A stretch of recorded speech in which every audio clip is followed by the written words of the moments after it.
Hello guys, எல்லோரும் எப்படி இருக்கீங்க? இந்த வீடியோவில் நம்ம கேரட் சாதம் எப்படி பண்ணலான்னு பார்க்கலாம். அதுக்கு வானலில் எண்ணெய் ஊற்றி எண்ணெய் சூடானதும் அதில் கடுகு, கொஞ்சமாக உளுந்து, கடலைப்பருப்பு போட்டு இது கூட 4-5 முந்திரி பருப்பு போட்டுக்கணும்.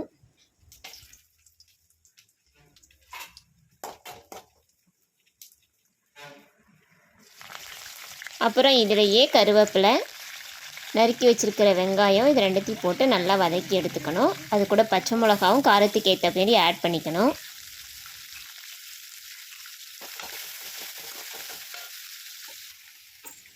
வெங்காயம் நல்லா கண்ணாடி பதக்கத்துக்கு வதங்கி வந்ததும் நம்ம சீவி வச்சுருக்கிற கேரட் துருவலை இதில் சேர்த்துக்கணும்.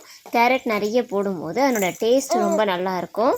சின்ன குழந்தைங்களும் நல்லா விரும்பி சாப்பிடுவாங்க. அதனால் கேரட் எவ்வளோ அதிகமாக சேர்த்துக்க முடியுமோ அவ்வளோ அதிகமாக சேர்த்துக்கும் போது டேஸ்ட் நல்லாயிருக்கும்.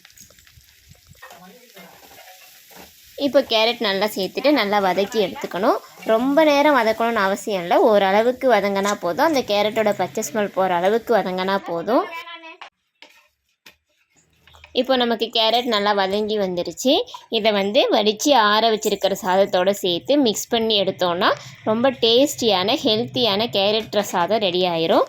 இது லஞ்ச் பாக்ஸ் கொடுக்கறதுக்கு ரொம்ப ஈஸியாக இருக்கும். அதுவும் இல்லாமல் குழந்தைங்களும் சரி பெரியவங்களும் சரி ரொம்ப விரும்பி சாப்பிடக்கூடிய ஒரு உணவாகவும் இருக்கும். ரொம்ப ஈஸியாக செய்யக்கூடிய ரெசிபி. ஸோ நீங்களும் ட்ரை பண்ணி பாருங்கள்.